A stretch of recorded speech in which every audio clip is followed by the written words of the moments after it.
Hello, everybody, and thank you for tuning in to the Liberty Report. Daniel McAdams is with me today. Daniel, nice to see you. Good morning, Dr. Paul. Daniel, I'd like to talk today a little bit about a favorite book of mine.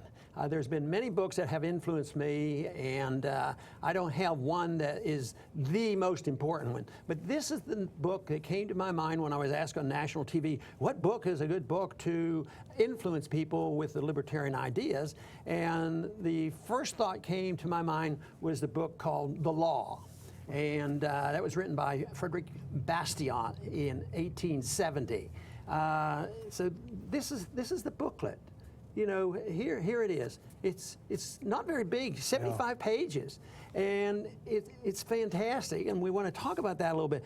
But I want to contrast that with another book that had a lot of influence, but not one that is going to be read by everybody who's especially just getting interested in free market economics and libertarianism.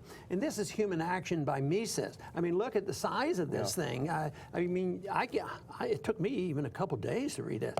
But it took me, actually, it probably took me a couple of years, but I did get through it. But there's a lot of material in there. So this isn't where people start, but it's always there for research, and it's going to be around for hundreds of years, even though they mistreated Mises the whole time he came to America after he escaped from the Nazis, you know, in the 1940s. Anyway, The Law is a neat little book, and it was written by Bastiat, who unfortunately died at the age of 49, had tuberculosis. He was French, but his life is interesting too. He became an orphan at an early age and lived with family. But later on, he actually inherited a lot of money and could be independent and got interested in economics. And actually, 2 years before he died, he was in the French Assembly. But he did unbelievably good work in this short period of time. And the best known book is The Law. And for me, it's important because it deals with a basic moral principle. And very simply, there's other things we want to mention, but the thing that I remember is he summarizes this by saying, government should never be permitted to do anything that you and I can't do, which means you and I can't steal, we can't counterfeit money, we can't do this. Yet governments do this all the time, and he was very, very clear on this. The purpose of government was to protect person, liberty, and property. Very, very narrow. So he was obviously very much of a, believe in natural law. But I am sure you came across some of his writings. I know you read Henry Hazlitt, and he introduces a lot of people to Bastiat and The Law.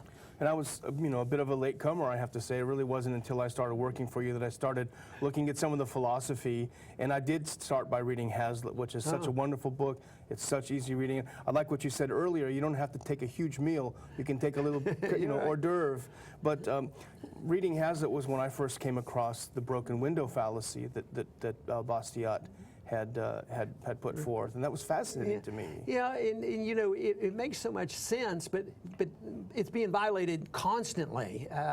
And the one thing that came out of the broken window parable was the fact that he was demonstrating what they call opportunity cost. You know, if you spend your money fixing a broken window, everybody thinks that's wonderful. We gave jobs to people, but you end up with just the broken window being fixed, but you never talk about, well, what would have happened to the money? And he suggests maybe somebody would have had a nice suit or something like that. So it's opportunity cost. Matter of fact, they didn't use that term back then, but Henry Hazlitt did. And the Austrian economists use that frequently now of opportunity cost. So if you're misdirected by regulations or inflation or all of these things, there could be much better expenditures, and that's why central economic planning is not a good idea.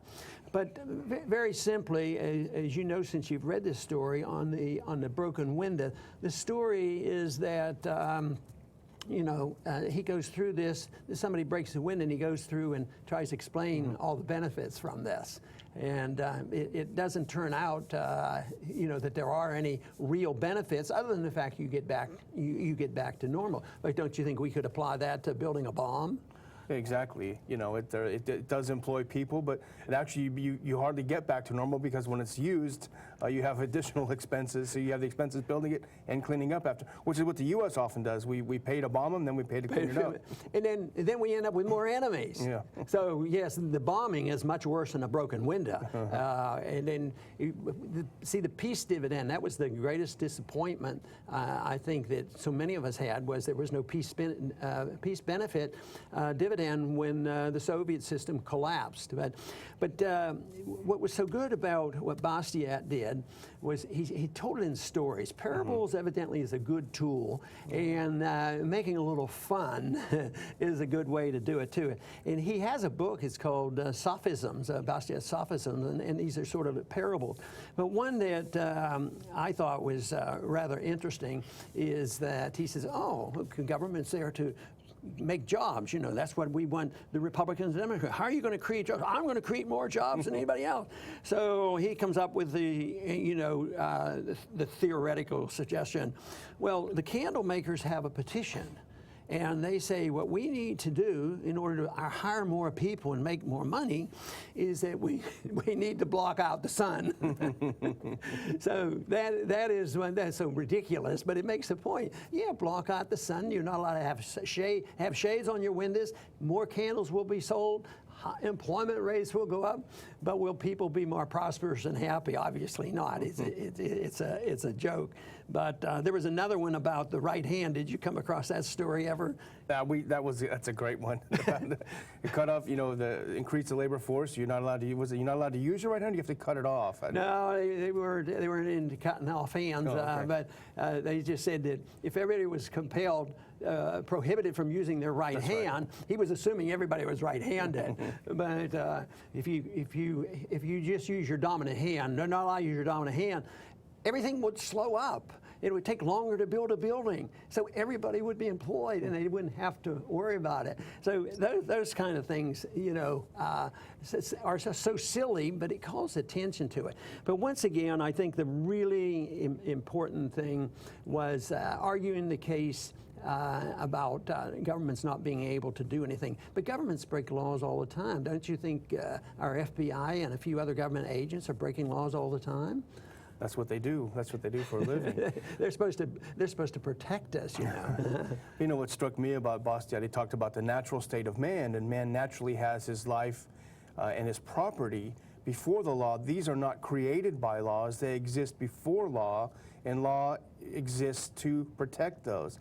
If you think about it philosophically, it's such a powerful thought. Yeah, and that would obviously put him into the whole idea of where rights come from. They don't come from our Bill of Rights or from our government, and that's why I've always, through this type of influence and common sense, and I would have been on the side that listing rights individually, there was an argument against that. The anti-federalists were arguing against listing them because you wouldn't list enough, you might miss one, and therefore, they were excluded.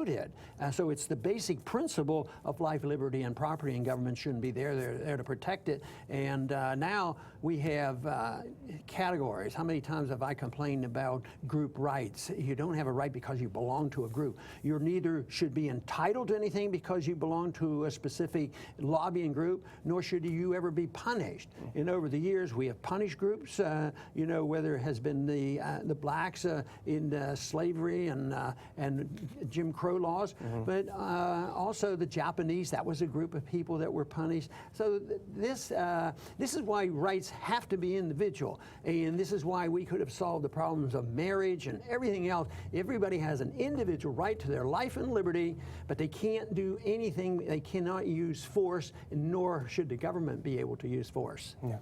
So. But I want to thank everybody for tuning in, and suggest that if you have not, I'm sure a lot of you have already read the book, The Law.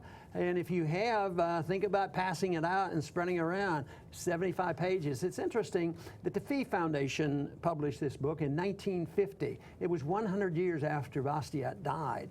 And it's still circulating, but it's easy to get. You can read this off the internet, and there are no restraints on publishing this. This is a very important little booklet, especially to get people introduced to the basic moral principle. And I think this is one of the reasons a lot of young people are attracted to the philosophy of libertarianism. It's based on a moral principle of nonviolence, and why people followed Gandhi and why people followed Martin Luther King. They had a moral principle that they were defending. And there's a very important basic moral principle here to deal with social behavior as well as behavior in the economic and marketplace as well as in foreign policy. But I want to thank everybody for tuning in, and please come back to the Liberty Report soon.